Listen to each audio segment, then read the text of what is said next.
पत्रकार राजदीप सरदेसाई का पीओके पर देश विरोधी बयान। राजदीप ने पाकिस्तान के सुर में मिलाए सुर, बोले पाकिस्तान अधिकृत कश्मीर पाकिस्तान को सौंप दो। राजदीप सरदेसाई पर भड़की जनता, इस देश के गद्दार को पाकिस्तान भेजो। घर का भेदी लंका ढाए, ये कहावत सटीक बैठ रही है पत्रकार राजदीप सरदेसाई पर, जो पत्रकारिता के नाम पर अब भारत की जड़ों को खोखला कर रहे हैं और पाकिस्तान के सुर में सुर मिला रहे हैं। दरअसल इंडिया टुडे के पत्रकार राजदीप सरदेसाई ने पाकिस्तान की भाषा बोलते हुए सारी हदें पार करते हुए पीओके पर सबसे बड़ा और शर्मनाक बयान दिया है। भारत को पाकिस्तान अधिकृत कश्मीर यानी पीओके हमेशा के लिए पाकिस्तान को दे देना चाहिए, ये दरअसल राजदीप सरदेसाई की तरफ से कहा गया है। उन्होंने पाकिस्तान को एक ताकतवर देश माना है क्योंकि उसके पास परमाणु हथियार हैं। ये राजदीप अपने शो में बैठकर तमाम बातें कह रहे हैं। दरअसल राजदीप सरदेसाई और साथ ही गौरव सावंत ये पैनल में बैठे हुए थे और जहां पर राजदीप पाकिस्तान के सुर में सुर मिला रहे थे तो वहीं पर गौरव सावंत ने राजदीप को बीच में रोका और ये कहा कि दरअसल एक तरफ हम देख रहे हैं कि वहां पर महिलाओं के सिंदूर उजाड़ रहा है पाकिस्तान परस्त आतंकवाद, और आप ये बात करते हैं कि डायलॉग हो, आप ये बात करते हैं कि टेबल पर ये मुद्दे रखे जाएं, पीओके को लेकर चर्चा होनी चाहिए, कश्मीर को लेकर चर्चा हो। आप ये कैसे कह सकते हैं? इस तरीके की ये बहस जो है वो देश के ये दो बड़े पत्रकारों के बीच देखने को मिली, जहां पर जो राजदीप सरदेसाई ने बातें कही, उन्होंने पीओके को लेकर जो कहा कि पाकिस्तान को दे देना चाहिए, उस पर जनता अब भड़क उठी है। और इतना ही नहीं, उन्होंने कहा कि वर्तमान एलओसी को इंटरनेशनल बॉर्डर के रूप में स्वीकार करना चाहिए, यानी लाइन ऑफ कंट्रोल का जिक्र करते हुए कहा कि इंटरनेशनल बॉर्डर के तौर पर उसे स्वीकार करना चाहिए। पाकिस्तान की भारत पर स्ट्राइक करने की क्षमता को कम नहीं आंकना चाहिए।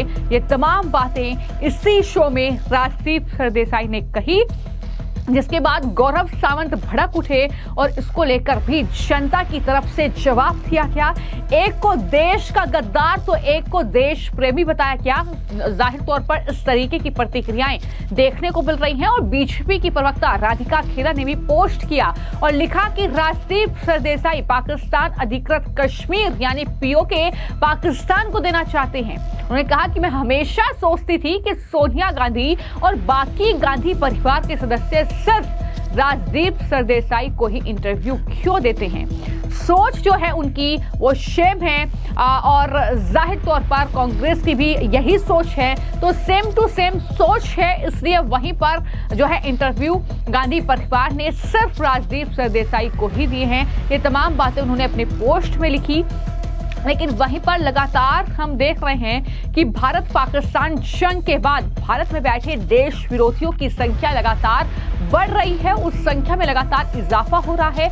यूट्यूबर्स पहले ही जांच एजेंसियों की रडार पर हैं, देशद्रोही की भूमिका वो देश में रहकर निभा रहे हैं, लेकिन अब पत्रकार किस तरीके की सोच रख रहे हैं, जिसमें हमने दावायर पर देखा कि एक्शन हुआ, लेकिन उसके बाद राजदीप सरदेसाई को परेशानी हुई थी जब दावायर पर एक्शन लिया गया था, जब उनकी वेबसाइट को ब्लॉक कर दिया गया था। और अब कहीं ना कहीं राजदीप भी जो बातें कर रहे हैं उसने कहीं ना कहीं जनता को एक बार फिर से सोचने पर मजबूर कर दिया है कि क्या वाकई हम इन्हें पत्रकार कंसीडर कर सकते हैं जो कि पाकिस्तान की भाषा बोल रहे हैं। कुछ लोग तो ये भी कह रहे हैं कि ऐसी जो शब्द हैं, ऐसी जो भाषा है वो तो पाकिस्तान ने भी नहीं बोली है। पाकिस्तान ये नहीं कह रहा कि पीओके जो है हम भारत को किसी भी सूरत में हासिल नहीं होने देंगे, या इस तरीके की बातें तो पाकिस्तान भी नहीं कर रहा है, लेकिन राजदीप कर रहे हैं कि पीओके जो है वो आसानी से पाकिस्तान को दे दिया जाए क्योंकि उनके पास परमाणु हथियार हैं। तो राजदीप ये कैसे कह सकते हैं, ये लगातार जनता पूछ रही है। सोशल मीडिया यूजर्स ने साफ तौर पर लिखा कि दो भारतीय पत्रकारों की सोच में इतना फर्क क्यों है। एक तरफ गौरव सावंत हैं जो कि पूर्ण रूप से भारतीयता से ओतप्रोत हैं, वो देश प्रेमी हैं। एलओसी और पीओके पर राजदीप के विचार सुनकर लगा कि राजदीप घर का भेदी लंका ढाए वाली कहावत को यहाँ पर चरितार्थ कर रहे हैं और अब समझ में आ रहा है कि भारत सदियों तक गुलाम आखिर क्यों रहा है। तो राजदीप सरदेसाई वो पत्रकार हैं जिनकी पत्नी टीएमसी की नेता हैं और जाहिर तौर पर राजदीप के अगर एक्स हैंडल को खंगाला जाएगा तो किस तरीके से मोदी विरोधी पत्रकार के तौर पर उनकी भूमिका रही है ये हमने देखा। लेकिन मोदी विरोधी आप हो सकते हैं, लेकिन देश विरोधी आप कैसे हो सकते हैं, ये सवाल लगातार अब सोशल मीडिया यूजर्स पूछ रहे हैं कि राजदीप सरदेसाई ने सारी हदें पार कर दी और साफ साफ वो कह रहे हैं कि पीओके हमेशा के लिए पाकिस्तान को दे देना चाहिए। आखिर ये कैसी पत्रकारिता है? जो भाषा राजदीप सरदेसाई बोल रहे हैं वही भाषा तो कांग्रेस पार्टी भी बोल रही है। तो सवाल यही है कि क्या कांग्रेस और टीएमसी की राह पर चलते हुए ही राजदीप जो हैं वो उनके एजेंडे पर काम कर रहे हैं? क्योंकि आप सुरेंद्र राजपूत को सुनिए, कांग्रेस पार्टी के नेता हैं जो कि पीओके और बलूचिस्तान पर सवाल उठा रहे हैं और लगातार किस तरीके की बातें उनकी तरफ से की जा रही है, जरा सुनिए। नरेंद्र मोदी सरकार द्वारा की गई कायरतापूर्ण युद्ध विराम को बचाने के लिए, उसको ढकने के लिए, जनता के बीच में उसका गलत असर न जाए, जनता पूछे न कि हमने पीओके क्यों नहीं लिया नरेंद्र मोदी जी, हमने बलूचिस्तान को क्यों नहीं आजाद कराया नरेंद्र मोदी जी, जब हमारी सेनाओं ने पाकिस्तान को घुटनों पे रख दिया था।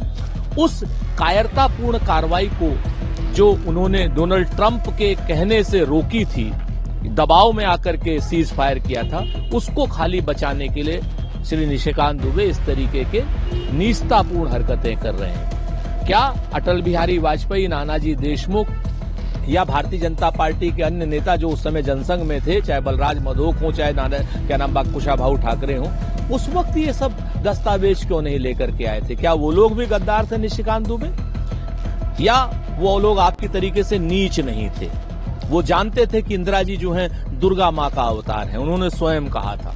तो आज की डेट में भारतीय जनता पार्टी मूल रूप से देश की एकता और अखंडता के लिए बाधक है, विशेष रूप से जब तक निशिकांत दुबे जैसे इनके सांसद रहेंगे, जो लोग ये कहते हैं कि देश में गृह युद्ध चल रहा है, जो लोग ये कहते हैं कि देश में धार्मिक युद्ध चल रहा है। ऐसे सांसदों की जगह तो जेल में होनी चाहिए, लेकिन दुर्भाग्य है कि ऐसे सांसद भाजपा में पाए जाते। इमरजेंसी का चैप्टर अब बहुत दूर जा चुका है, कांग्रेस इस पर माफी मांग चुकी है। इमरजेंसी को लेकर के अब जनता में कोई विरोध का भाव नहीं है। आज की डेट में तो जो अघोषित इमरजेंसी चल रही है देश में, जिस तरीके से नरेंद्र मोदी जी की सरकार ने अर्थव्यवस्था का पर कुठाराघात किया हुआ है, आज की डेट में आपकी आवाज स्वतंत्र नहीं है, जिस तरीके से विपक्ष के नेताओं के ऊपर ईडी का, सीबीआई का, इनकम टैक्स का छापा पड़ रहा है, जिस तरीके से जो भी सत्ता के विरोध में अखबार जैसे गुजरात समाचार जैसे अखबार आते हैं उनके ऊपर ईडी का छापा चल रहा है, ये तो इमरजेंसी से भी बुरे हालात चल रहे हैं। आज की डेट में जिन लोगों ने इमरजेंसी देखी है वो आज बताते हैं कि इमरजेंसी में भी इतने खराब हालात नहीं थे। इमरजेंसी में भी भारत की जो पत्रकारिता की रैंकिंग थी दुनिया में 50 के अंदर थी, आज की डेट में दुनिया में जो रैंकिंग है वो 150 से ज्यादा पायदान नीचे गई हुई है। लोग जानते हैं कि इमरजेंसी नरेंद्र मोदी जी के शासनकाल में ज्यादा है। लोग 25 और 26 जून को इन्हीं की इमरजेंसी के विरोध में बाहर निकलेंगे, ऐसा हमारा पूर्ण विश्वास है। तो पत्रकार राजदीप सरदेसाई जिन्हें बड़ी संख्या में लोग सुनते हैं और वो क्या सुन रहे हैं, क्या विचार राजदीप के हैं, ये जाहिर तौर पर शर्मनाक है। ये हैरान कर देने वाली तस्वीर है कि किस तरीके से भारतीय सेना का वो एक तरीके से अपमान कर रहे हैं। सरकार जो फैसला ले रही है, जो प्रधानमंत्री कह रहे हैं हर मंच से कि अगर बात होगी तो पीओके पर होगी, लेकिन वो सीधे तौर पर ये कह रहे हैं कि पीओके जो है वो पाकिस्तान को सौंप देना चाहिए क्योंकि वो न्यूक्लियर पावर उनके पास है और इस तरीके से भारत पर जो स्ट्राइक पाकिस्तान की हुई उसे कम नहीं आकर देना चाहिए। ये तमाम चीजें आखिर किस ओर इशारा करती हैं, ये लगातार अब सोशल मीडिया पर मुद्दा बना हुआ है। फिलहाल आपकी इस पूरे मामले को लेकर क्या राय है, हमें कमेंट बॉक्स में जरूर लिखें।